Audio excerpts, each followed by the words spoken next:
it's very rare in the civilian world to have like a true brotherhood of guys grinding it out every day together.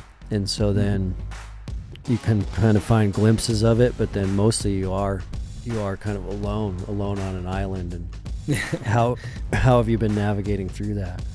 Yeah, man. Once it ended,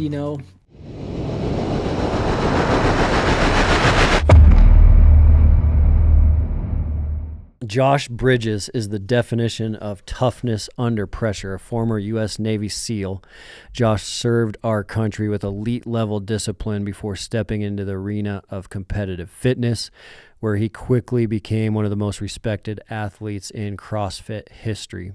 A multiple-time CrossFit Games competitor known not just for his engine and grit, but his relentless consistency and blue-collar mindset. Whether it's grinding through brutal workouts or coming back from injury and setbacks, Josh has built a reputation as one of the hardest workers in the sport. But what sets him apart isn't just performance, it is character. He's a husband, a father, and a man who lives out the values of discipline, resilience, and humility every single day. Josh represents what it means to stay ready, stay dangerous, and stay grounded. So Josh, welcome to the MTNTOUGH Podcast, brother. I appreciate it, man. Thanks for having me on.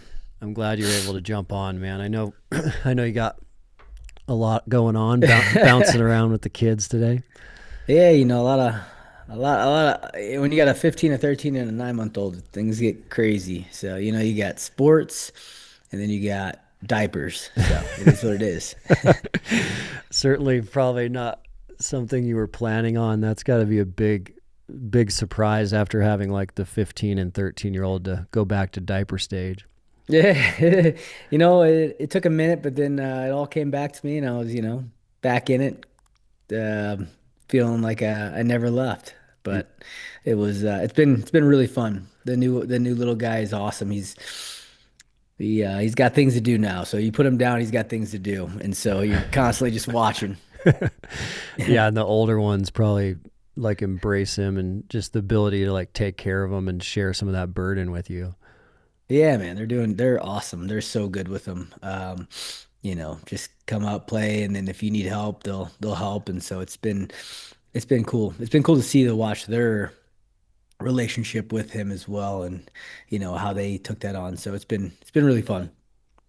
And as that, like having the newer arrival, has that messed with your training plan cycles, anything like that gotten in the way? No, not really, man. My training cycles right now are just for fun anyways. Like I'm not really training specifically for anything. Just love training. And so definitely have a less stress or pressure if I don't get out and get all that I wanted to get in. It's not really that big of a deal. It's more so just like my mental state, right? Like, can I allow myself to be like, nah, it's not a big deal, man, and you're okay. And then once I get past that, I'm fine. Yeah. But I'm still getting a lot of good training in because Mama's doing a great job watching this little dude. That's him right there. Nice. He's got things to say. Nice. That's awesome. Well, how did it, like talking about kids and little ones, how did it kind of all start with you? What does your childhood look like, and what were some of the big like moments that turned you into who you are based on your childhood?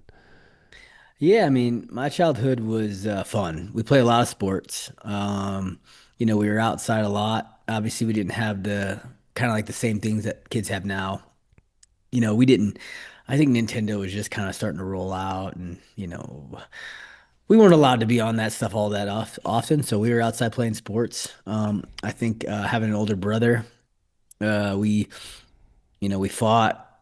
We got in trouble. We did dumb stuff that you probably shouldn't have gotten into, but I think it definitely helped shape who I am, and it gave me a little bit more, I guess,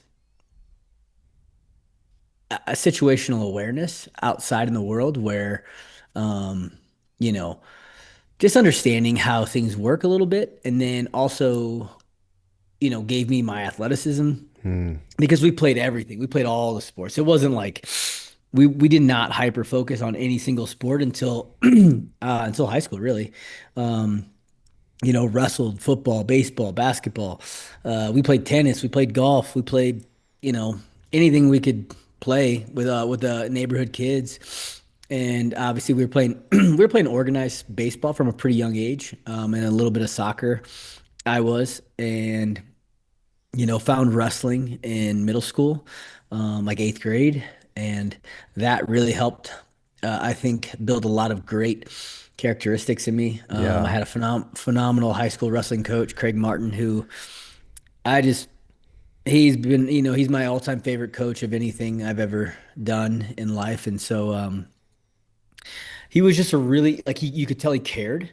He was hard on us when we needed to be hard. Like, he wasn't, just this, like, let things slide, right? If he knew you could be doing better, he was going to let you know you should be doing better, which I think is a great thing for a leader to do for someone, right? Like, Hmm. show you what you're capable of and tell you what you're capable of, and then show it to you. Um, he had a kidney transplant when I was in high school, and I want to say like Dang. 2 weeks later, he was already back on the mat wrestling with us. Like, What? it was wild. Like, I have so much respect for him and what he built. Um, he's no longer the coach there. He's retired, but man, he was just a guy I really looked up to, and it really helped. He helped shape who I was as a, building discipline and dedication. And he really hyper focused on intensity, and I think that's something that I loved. I loved being able to, like, go really, really hard, and you know, and just like get out all your like, if you're having a bad day, cool, Mm. wrestling practice was coming. I get to take out my frustrations. Yeah. Just go So all out. yeah, I mean, wrestling was such a phenomenal sport to build a lot of great characteristics in me that I think helped unfold the rest of my life. It just kind of took a while for me to find it, even because I went to college. I wrestled in college for a year, and it took me going into the business world to really find passion and realize that, sports was always something that I wanted to do. I got very fortunate that CrossFit kind of came around towards the end of my back, at a point in my life where I thought my sports were done. Hmm. When I left college wrestling, um, I was, in my mind, I was like, okay, yeah, my athletic career is over. Go time to be an adult and go do the real world, be a business, try to be in the business world, which I Mm. had no idea how much I was going to hate. And then, yeah, found CrossFit, found the military, um, and and then here we are. Now we're on a podcast talking about Man, it. So you just never know. It's crazy. yeah, Yeah. yeah, it is. It's wild. What town did you grow up in? I grew up in a town called St. Charles, Missouri. Okay. It's just outside of St. Louis. Mountain Op supplements keep you going steady. I've personally been on their Yeti pre workout for clean energy without jitters, and their Hydrate to stay topped off during long days when you need those electrolytes. Creatine and protein are a staple for me for building and bouncing back. Plus, they have no junk, just real fuel. It's simple, reliable stuff that helps you push when it counts. Get 20% off Mountain Ops supplements at mountainops.com using code MOUNTAINTOUGH. That's MTNTOUGH. All right, now back to work. Your parents, were they like a big part of building some of that grit and discipline as well? Yeah, my mom was phenomenal. So my parents were divorced. They divorced really early. I was probably 4 or 5. Um, and I didn't. It wasn't like the my parents' relationship was not a good relationship. And I kind of recognized it early on that I didn't really want to be around my dad. And so, my mom though, did not graduate high school. She didn't even, I don't even know if she got her GED. I think she did. I can't remember. But she cut hair, and that was her, what she still does actually. And so, Mm. but no matter what, she showed me how to get the job done. And I think I owe her a lot of that, like, whatever means necessary, you just get the job done, right? Like she had 3 kids. She provided for us all. She put a house, a roof over her head. We never missed a meal. We didn't get everything we wanted, but we got a lot of what we wanted Mm. from a mom who didn't have much. But she made sure that we were taken care of and we were loved. And I had a grandpa who had a until I was 10. You know, did he watched us a lot, and he was a great figure in my life, and just a male figure in the life at a early age. Yeah. Um, but yeah, my mom was like, I think the thing with the SEAL teams I always thought is like we you know no matter what, we got the job done. We figured it out and got the job done. And I think that's kind of what my mom instilled in me as well at a very early age. And I think that it kind of helped roll over to when I joined the military and things like that. Was just, hey man, Figure it out. shit's not always going to go your way. It's never going to go as planned. And so when shit goes downhill or shit hits the fan, just figure it out and get the job done. Just don't quit. Keep moving Just forward. don't quit. Just don't. It's that. I mean, I've had that conversation with so many guys asking me about how to, what it takes to get through buds. And I'm like, man, it's really this simple is you just don't quit. Like there was nothing. I remember when I went into that training, there was nothing I was like, nothing is gonna make me go back to to being in a cubicle, or a telemarketer or a job that I hated. I was like, nothing is going to make me quit. They're gonna have to drag my dead body off this beach, to get me to quit. So, yeah. So did you like graduate college and you went the business route for a moment and then you're like, oh, screw this. Like I got to find a different path. No, I quit college. I only went for a year. I had a full ride scholarship wrestling, and it. My brother, me and my older brother, we both wrestled as well in college together, and he quit, and then I quit. I was like, oh yeah, yeah, I just followed my older brother like an idiot. I mean, that was something I try to instill in my boys is like, hey, especially my middle child. I'm like, man, I don't want you to think that, like, I understand, like, if you look up to your brother, I get that. But, like, you don't need to do everything that he does. You can still be your own person. Mm. But, uh, but yeah, I didn't at the time. And so I went to college for a year, wrestled, quit. I had a different mindset back then, too. Like, I had a little bit of a chip on my shoulder. Like, I thought I wasn't ready for that jump from high school wrestling to college wrestling, in the mindset wise, for sure. And so, when things didn't kind of go my way, I felt like a little bit of a victim and went through this like stage in my life where I had a chip on my shoulder. Thought people owed me something that they didn't owe me. And I, kind of went down a bad path in the sense that I was like, yeah, I don't need college dressing. I'm done.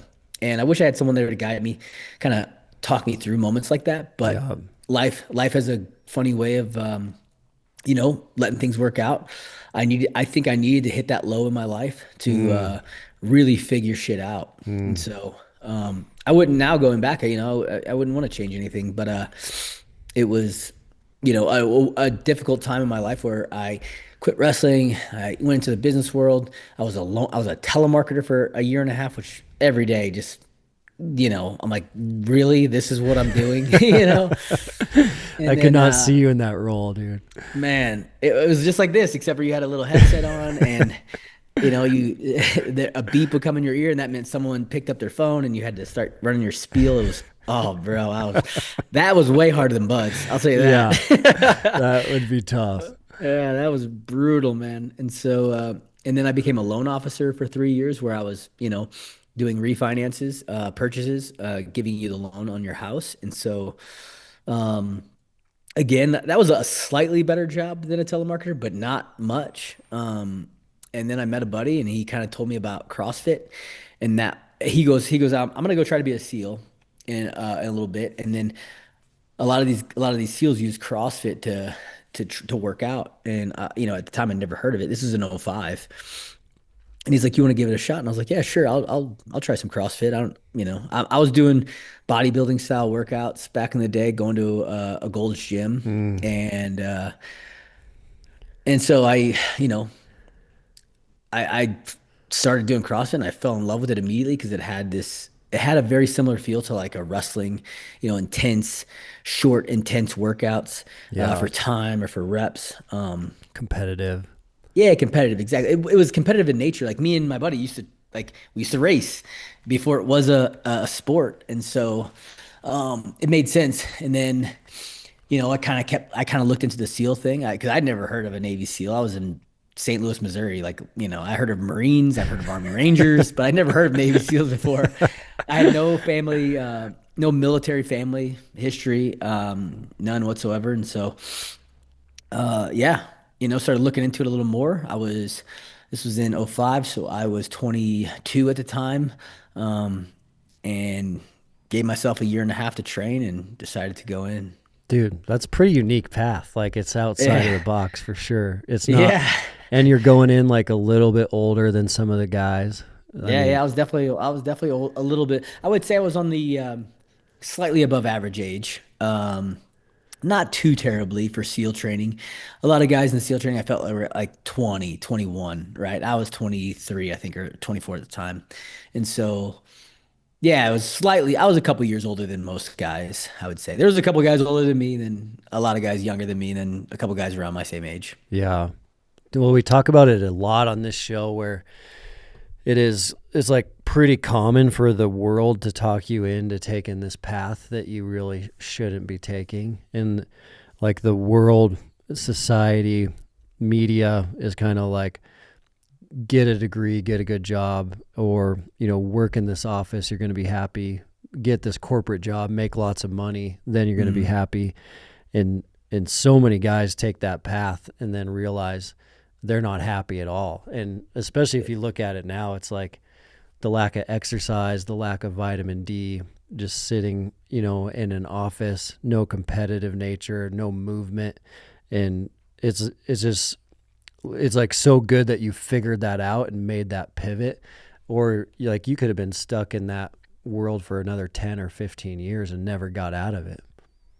50 years. I could have been stuck in it for 50. I literally had that thought. I was sitting in a cubicle and I was like, man, is this the next 50 years of my life, right? If not more, um, Mm. and I think about that all the time. And I think, the good Lord that I freaking decided to take a chance and be like, no, you know what? I have really nothing, no commitments. And why not? Like, why not at this time? This is the time to do it if I'm gonna do it. And so, yeah, I got very fortunate that I ran into to a guy, Mike. He was the guy who taught me about both CrossFit and the SEAL teams. And I was like, man, I really fortunate I ran into him. He Yeah, was a loan officer as well. And man.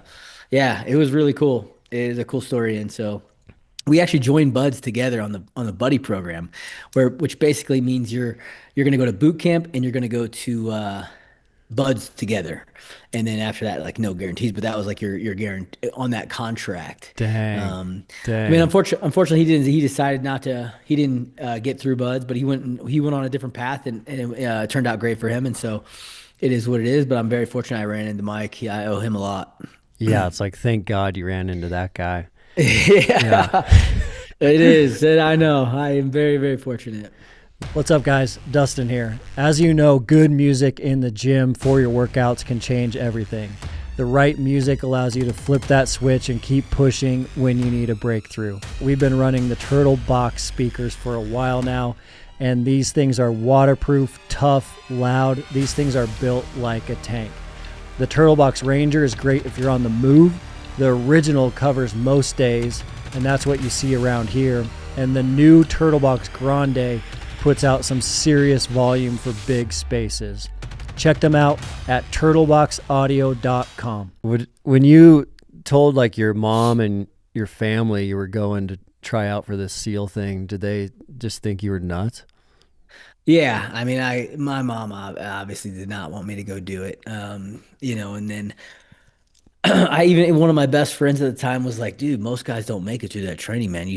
I don't think you should do it." And I was like, "Fuck you, bro." But but I'm glad, I'm glad that like it gave me more motivation is really what it did, and I'm glad that a good buddy would say that something like that, and like I don't ever want to surround myself with yes men, right? Oh yeah, that's a great idea, even if it's not a good idea.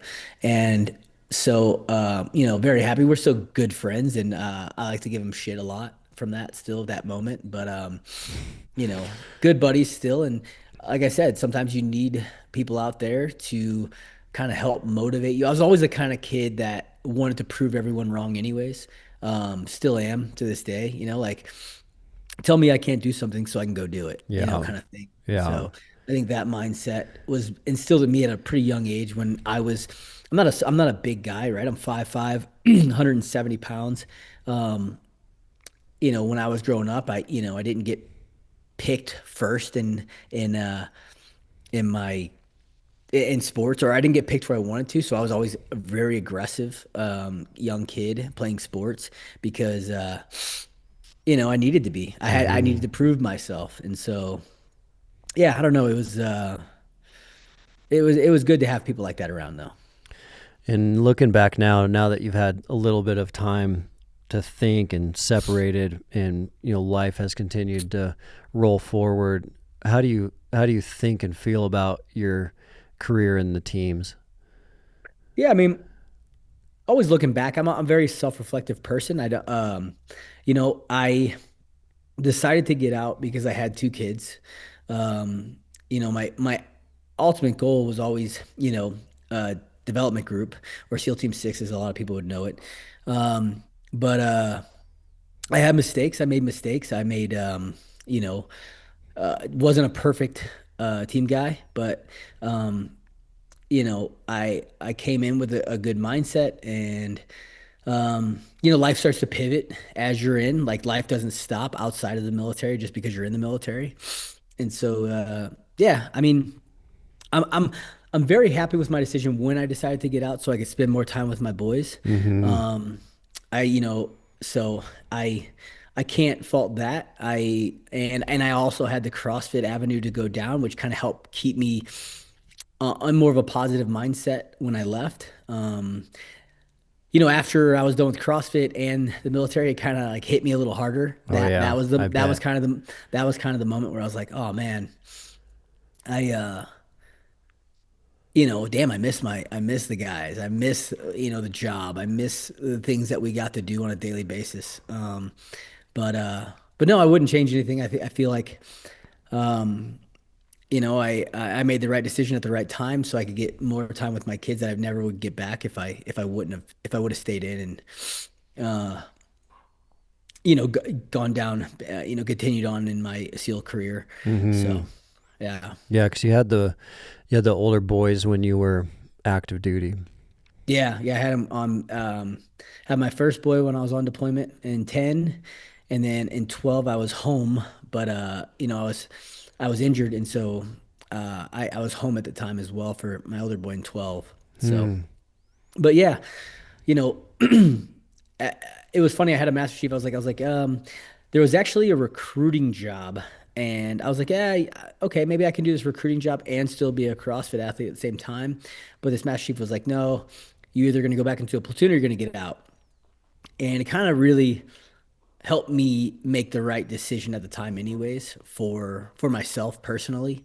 I loved my job. I loved what I did, but I had this like I said, other avenue that was going to offer me a lot more time with my boys at a young age. Hmm.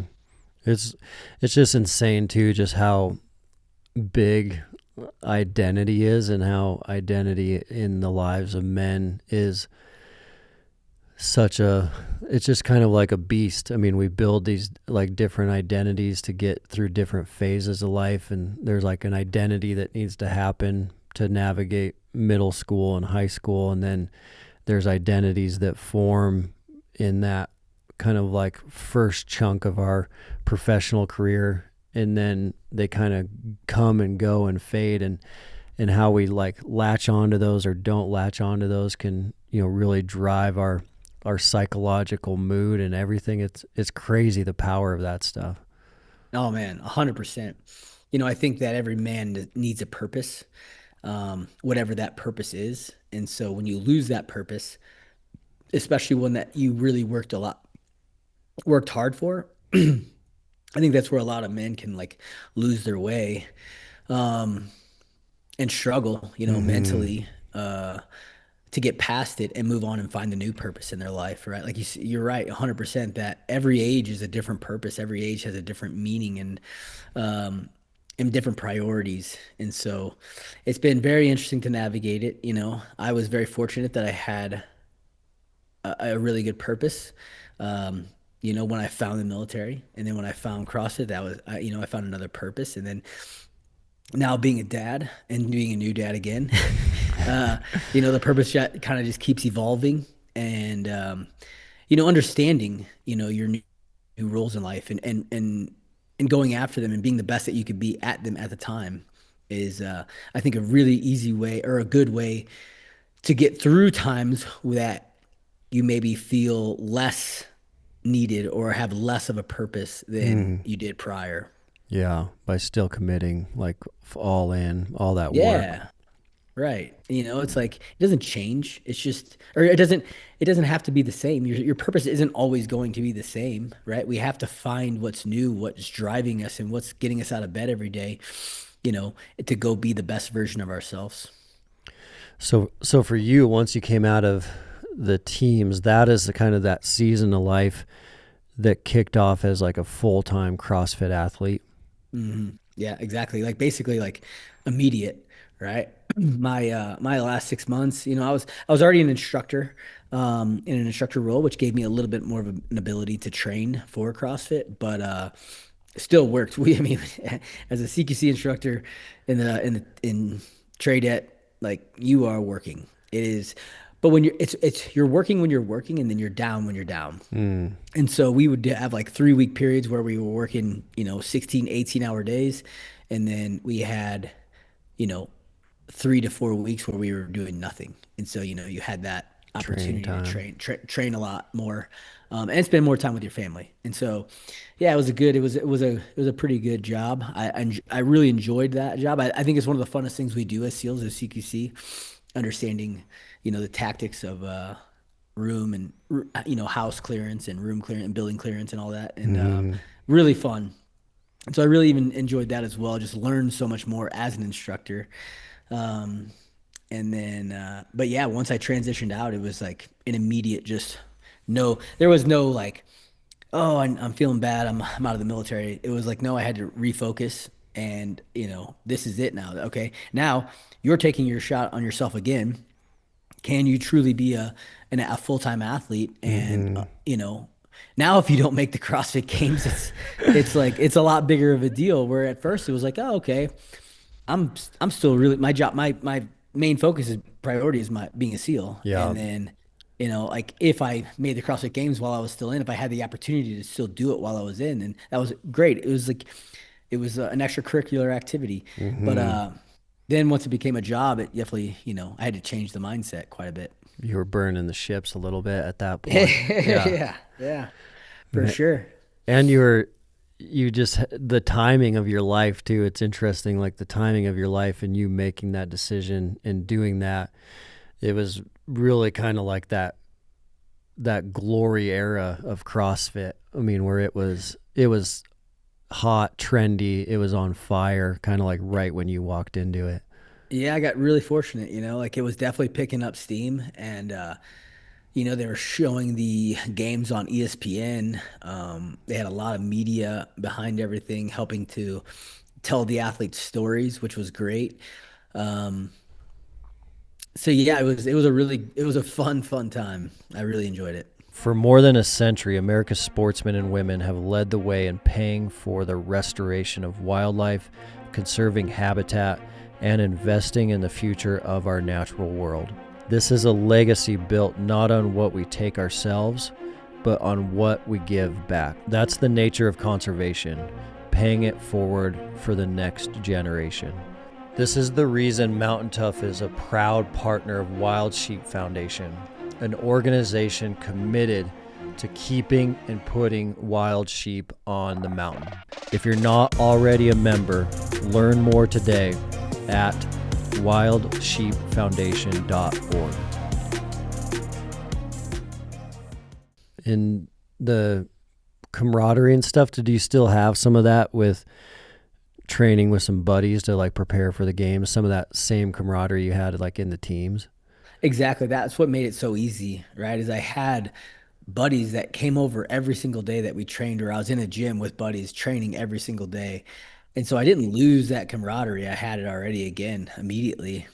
And I didn't have that time to, I guess, mourn my prior career, because I had to roll right into the next one, and I had a really good group of guys around me, surrounding me that, kept me focused and gave me that being around the guys, like Phil every day. And I was like, Mm-hmm. okay, so I didn't have time to miss anything. Yeah. How do you feel about that now? I mean, you talked about it a little bit, but just going through a little bit of that rock bottom when CrossFit professionally is gone, teams are gone. Just because like finding those kind of environments out in the civilian world are so difficult. They're so rare. It's like, it's very rare in the civilian world to have like a true brotherhood of guys grinding it out every day together. And so then you can kind of find glimpses of it, but then mostly you are kind of alone on an island. And how have you been navigating through that? Yeah, man. Once it ended, I still continued to train really hard, knowing that my CrossFit career was over. But you're right, it was very different. Actually, what happened was is me and all my buddies that I trained with, we all kind of left San Diego at the same time. One buddy went down to Florida, one buddy went up Northern California, and I went, Denver. And it took a little while, right, to like, okay, I don't have that. I need to find it again a little bit, right? And it was a struggle for sure. Every time the CrossFit Games rolled around, or any of the competitions rolled around, I got that itch, and I'd be like, "Oh man, maybe I should just continue to go. I'm still, I still feel good." And I knew that I wasn't there anymore, but yeah, it was a hard time, and finding finding that purpose, that new purpose that really kept me going. Luckily, I just have a love for working out. I love going into the gym, whether it's with people or by myself. I don't really, I'm okay with working out by myself sometimes. Mm-hmm. But then refinding that purpose, that, okay, well, why am I continuing to do this? And what is my ultimate goal here, right? And having boys who also enjoy sports has been a really big thing for me, understanding that, okay, I have boys that want to go on and play sports in a higher level than high school. And so, okay, now I'm not only trying to stay in shape so that I can hang out with these guys and do sports with these guys, but also to show them, right? Like, this is what it takes to get to that next level. Yeah. Because every level that you advance, the level, the standards, every single person you're up there competing against is much better than the one prior that you're coming from. Mm-hmm. And so watching them develop as young men has been awesome, and then find their passion for whatever it is that they want to do.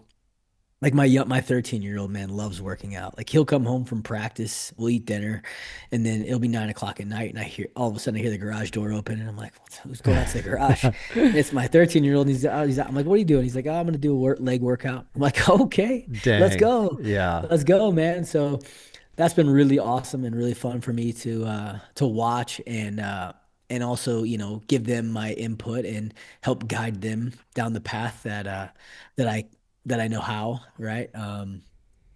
So that's definitely become my purpose, and I think that's really helped me understanding that, like, hey, your purpose isn't about as much about you anymore. It's more so about them, and Mm-hmm. guiding them the right way.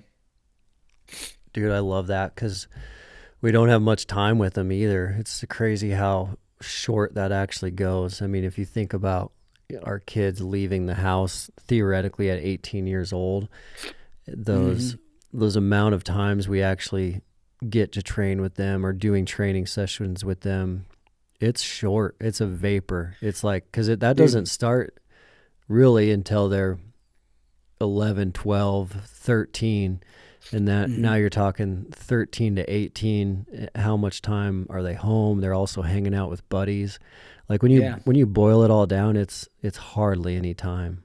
Dude, it's such a small fraction of time. I know. I really do. It's like, it's definitely starting to hit me a lot more having an older son who's just about to turn 16. And you're like, dang, like he's got 2 more years. And then we'll see where it goes. But it's like, he could be gone and off being a young man out in the world. Um, yeah, it's been wild to navigate that and really and try to get as much time and not be overbearing. I can definitely be overbearing sometimes, and so trying to be the right to guide them to not make them hate something because you know what it takes to get there, but like helping them just try to find their passion so that they understand. Okay, yeah, I got to put this work in if I really want to go get this, but I don't want to make them hate it because it's like, you got to do this, you got to, and being on top of them and telling them, you know, and that's the hard part. That's the hard navigation of being a parent, right? Like you don't get this manual when the boy, when they're born, the doctor doesn't hand you a manual. I'm like, oh, here's how to be a dad. And you're like, okay. I missed that day, I guess. But yeah, it's been a wild ride, and I've enjoyed it so much. But I guess one of the best piece of advice I ever heard was that's like long days and short years. And I'm like, man, that is so true. Like the days seem long, but all of a sudden the years fly by. Yeah, it's so true. And I think that it'll be interesting to hear your perspective on this, but we all want our kids to have like the grit, discipline, and mental toughness it takes to be a Navy SEAL, whether they are or not.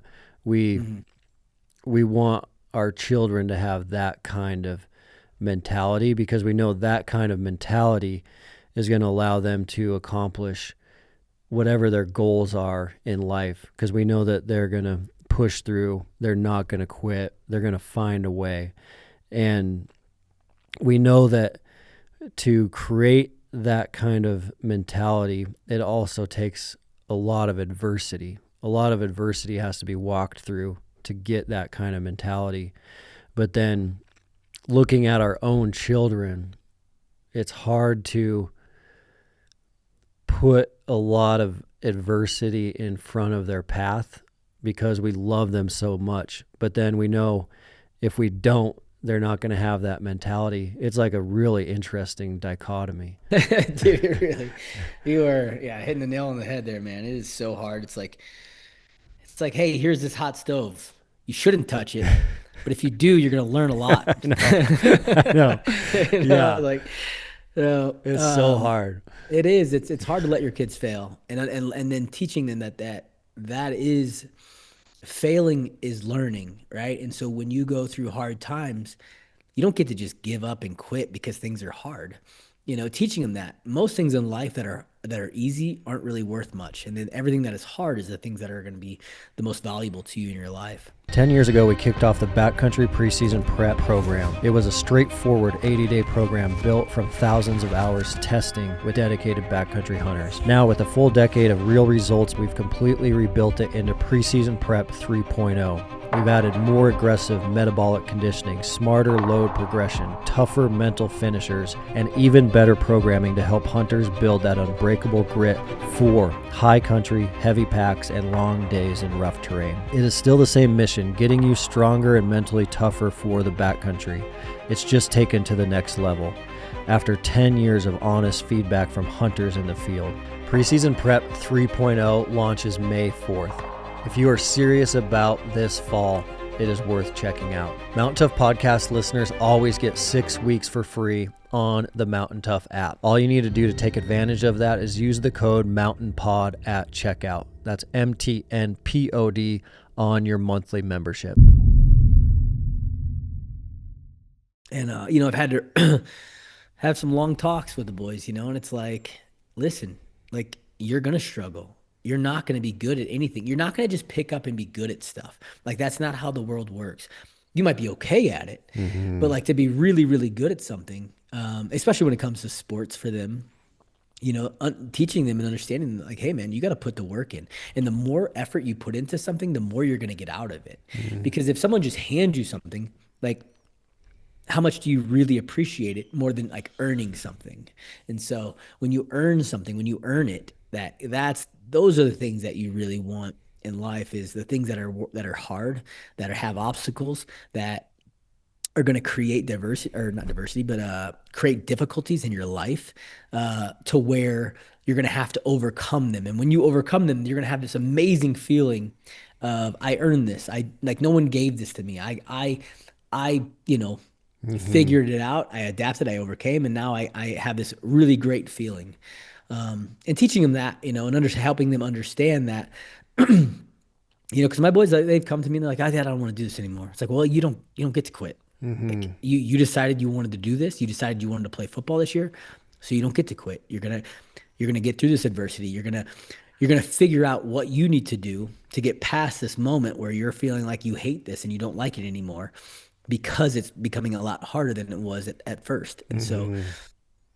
teaching them that they have to find that passion, that drive, and get through those hard times, right? Like, you don't get to enjoy the peaks of mountains without going through the low valleys. The valleys, yeah. Yeah. Yeah. So Yeah, all the cliche sayings out there, you gotta still use them, and tell them, and help them figure it out on their own. yeah, and I think as like a man too, it's probably like obvious in your life that just like our children are such a sponge and they are going to absorb so much of just what they see us doing. And so like I imagine for your boys to see you going into the gym year after year, going into the garage year after year, working out, even when they were tiny, Hmm. it has wore off on them to where like fitness is more normal to them than most American children. And that's like the beauty of being like a great male role model is there's a lot you have done from them just watching without you saying anything at all. And Right. part of that is like leaving a generational impact. Yeah, and I hope so, right? Like that's the hope, right? It's like, I want to. Those are the leaders that I always looked up to, the ones that led by example and not just talked to me and told me how to, what I should be doing. More so showed me what I should be doing, and so that's the kind of dad I've always tried to be, and that's why I continue to go into the gym every day. It's like, hey man, we don't. That's where the whole "pay the man" slogan came from. I mean, being in the military, right? Pay the man means you messed up, right? It's Hmm. like, oh, you're gonna pay the man. I kind of like transformed it a little bit after getting out and using, like, hey, if I wanna keep my fitness, if I wanna keep my health, if I wanna keep whatever it is that I have, I gotta go continue to pay the man every day. And so, yeah, I really hope that my boys, take that from me. I love going into the gym. I love working out with them. They've become a little bit more like they like to do it on their own. And I get that, because that's who I was as a kid too. I like to figure shit out on my own and not have to constantly be told what to do. So I'm trying to step back, and allow them to figure it out on their own Hmm. sometimes. Um, but then giving them guidance when I feel like it's appropriate, and talking to them. And so, yeah, it's been great. It's been awesome. It's been awesome to watch them, become the young men that they've become. And now I get to do it all over again, with this new little one. Yeah, doing it And I get all to I over. get to it's kind of like a redo a little bit. You get to I learn get from to all those mistakes. I get to learn from all my mistakes, and I made a lot of mistakes. I'm Yeah. not even close to being a perfect dad, and I get to hopefully, like, not make the same mistakes, and make some adjustments as being a father. Yeah, that'll be cool, man.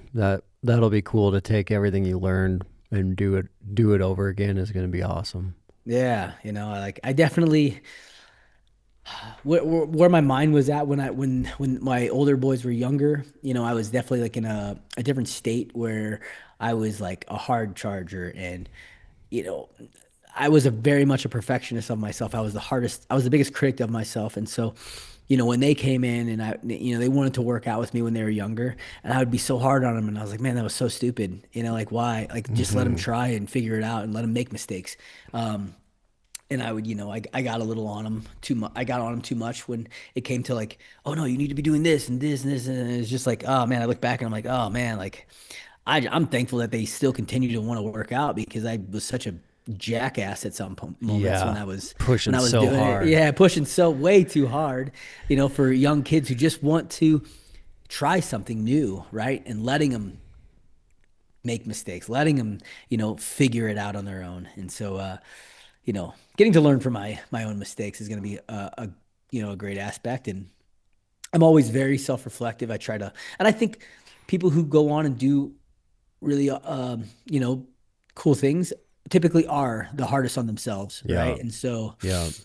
I and being able to admit your mistakes, especially to my kids. Like I've told my kids so many times, I'm sorry, like that was wrong. I shouldn't have done that.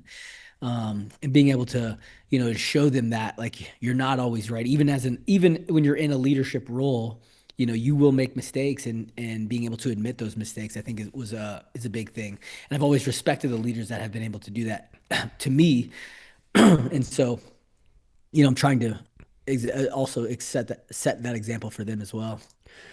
Well, man, with you, it's like, we all can look back at our lives and see like how these journeys and these steps have led to different things. And just from chatting with you today, like one that is so glaringly obvious is like you running into that high school wrestling coach. Like if you wouldn't have ran into him, man, your life could have had a completely different outcome. So it just is like, it shows how important like us being there for people and helping people and encouraging people and, leading people and pushing people outside of their comfort zone. It shows like how important this stuff is, even if it doesn't feel that important in the moment. Mm-hmm. And like that coach of yours, you can see how that like one thing changed the whole entire trajectory of your life.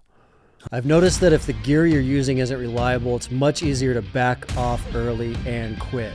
GoRuck's products hold up, and at Mountain Tough, rucking has become an essential aspect of our programming. Rucking combines cardio and resistance training, burning up to 3 times more calories than regular walking while strengthening your joints with very little impact. It also boosts VO2 max, bone density, and it makes it an efficient, science-backed way to improve overall fitness. The Rucker 4.0 is purpose-built for rucking, featuring elevated plate pockets to keep weight high and stable reinforced construction.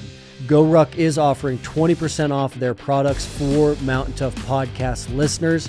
All you need to do is use code Mountain Tough Community. That's MTNTOUGH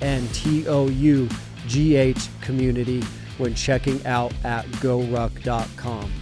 All right, back to work. 100%, man. I think all young men, boys need a great leader, male leader in their life, to show them, hey, men aren't always perfect. Men make mistakes. You can still admit to your mistakes and still go on and do great things, right? Yeah, I am very, very fortunate that, I had that coach walk into my life, and then fortunate that, Mike Singer, walked into my life and told me some things. And you're I always look back on that with my boys as well. It's like I'm not going to be the only leader in their lives, right? Like they're gonna have to find other leaders, because if I were to say something to the boys, and I've already seen this in like sports, right? Like I'll tell the boys this over and over. I'm like, do this, do this, do this, this. And then they're like, oh, that's wrong, Dad, whatever. Like they just don't believe me because I'm dad.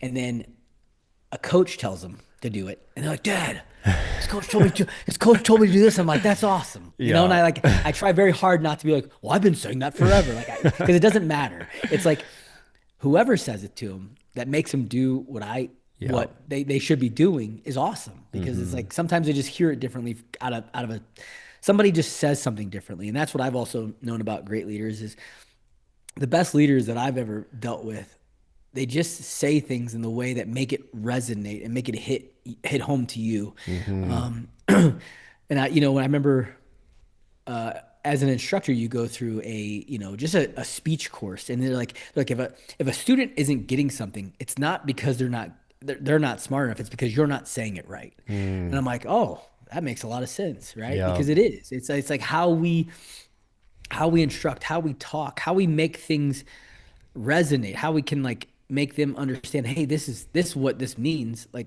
that's the best like that's the great leader, right? Just Mm-hmm. helping people understand. And if you're not saying it right one way, just adjust how you say it slightly, and you're still saying the same thing, but maybe they'll pick up on it a little better. Yeah, communication. Yeah. Well, man, we're almost out of time. I had one kind of final question for you as we close up. But now that you're done competing and you are in this new phase of life, but you're still training consistently, how do you think about like your training now in how you view it and how that looks? Just because if we think about like all the listeners out there's just always a lot of guys that are struggling. Like they haven't worked out hard since college. They haven't worked out hard since college football, and they go through these fitness roller coasters, these ups and downs, and they're just brutal on guys because in those downs, coming back up from them older with injuries, it gets harder and harder versus the guys that you just see stay consistent, and they stay consistent, through their 30s, through their 40s, through their 50s, and are able to carry that into their 60s. How do you kind of handle that, view that, and treat that? Yeah, I think it's like life, right? Where we have to continually grow as a person, as an athlete, and understanding that you're not who you used to be. So you don't need to train the same way as you used to be, but you still need to train, right? What's necessary for me to live a long, healthy life and be strong and capable, right? That's my whole thing, is just being capable. It's one of the reasons why I still go in the gym. I want to be capable to do a lot of things on my own, where I won't have to ask for help. Like when I moved recently, I had to move my entire gym. I didn't have to wait for three buddies to come over to help me move my gym because I'm strong enough and capable enough to carry my own equipment and move it and figure it out, right? But it looks differently than it did when I was training to compete as a CrossFit athlete. It looks differently when I was training to go, and training and trying to go to Buds and become a Navy SEAL, right? My training looks a lot different now. It's like, okay, I have to train. I have to be smarter. I'm older. I don't need as much volume. I don't need to go as heavy. I don't need to lift the heaviest lift I've ever lifted in my life. I'm already past those points in my life. Maybe. Maybe, Yeah.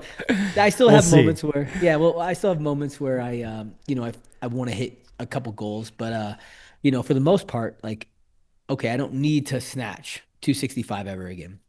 I don't need to clean and jerk 340 pounds ever again. But I still need to be strong and capable enough to do the things that I want to do in my life. And so, Mm-hmm. when we adjust our training, now it's like, okay, well, I am going to put some more isolation bodybuilding back into my life because I actually feel like that helps with injury prevention. I still love doing CrossFit, but I don't need to do kipping handstand push-ups. I don't need to do kipping pull-ups anymore, right? Mm-hmm. I don't need to do pistols anymore, right? There's a different way to do a pistol without doing a pistol, which has a little bit more of a high chance of injury, Yeah. right? I can lunge, I can do a Bulgarian split squat, I can do leg extensions. And so just adjusting, like we've talked about, right? We need to adapt and overcome. And as we grow in age, right, we start to recognize, okay, I don't need to do these things anymore. I did that because I was trained to be the fittest person on earth, or I was trained to be a Navy SEAL, right? And I'm not doing those things anymore, but I still, like we talked about, want to be strong, fit, and capable. And so, yeah, so I've adjusted my training to that where, like, okay, if I miss a day because I have my life is just filled with other obligations, I'm not going to lose my mind like I would have back in the day where I'm like, I can't miss days of training. Yeah. Now it's okay. And I can make it up a little bit tomorrow and I can do a little bit extra tomorrow. I don't need the insane high volume that I was doing, right? Mm-hmm.